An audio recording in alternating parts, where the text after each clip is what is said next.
বিভিন্ন দেশে বসবাসরত বাংলাদেশি নাগরিকদের আগামী নির্বাচনে বিদেশের মাটিতে বসেই ভোট দেওয়ার সুযোগ দিবে নির্বাচন কমিশন। এজন্য এরই মধ্যে ৯টি দেশে বসবাসরত বাংলাদেশিদের ভোটার তালিকায় অন্তর্ভুক্ত করার কাজ চলছে।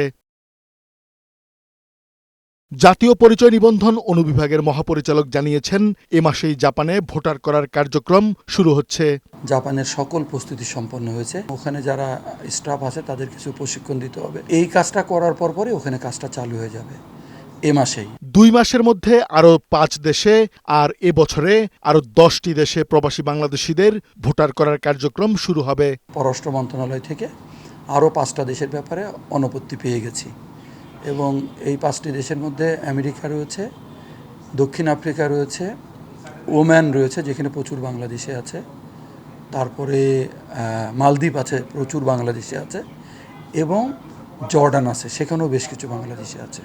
আমাদের আরও কিছু দেশে যাওয়া দরকার এবং সেটা ইউরোপের কিছু দেশ, মধ্যপ্রাচ্যের আরও ২-১টা জায়গা। নির্বাচনের আগে এই বছরটা চিন্তা করি, তাহলে আমার মনে হয় যে আরও হয়তো ৮-১০টা দেশে যাওয়া সম্ভব।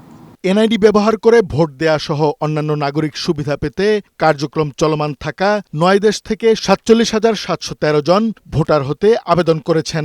এই সংখ্যা প্রত্যাশার চেয়ে কম জানিয়ে এনআইডি মহাপরিচালক সঠিক তথ্য দিয়ে প্রবাসীদের আবেদন করতে আহ্বান জানান। নির্বাচন কমিশনও ফুল এফোর্ট দিয়ে কাজ করছে এই জায়গাটায়।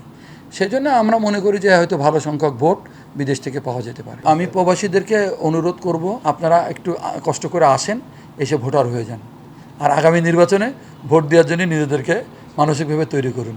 ভবিষ্যতে প্রবাসীদের আরও কাছে এই সেবা পৌঁছে দিতে নিবন্ধন কেন্দ্র বাড়ানো হবে বলে জানিয়েছেন তিনি। কাজী ফরিদ, বৈশাখী সংবাদ, ঢাকা।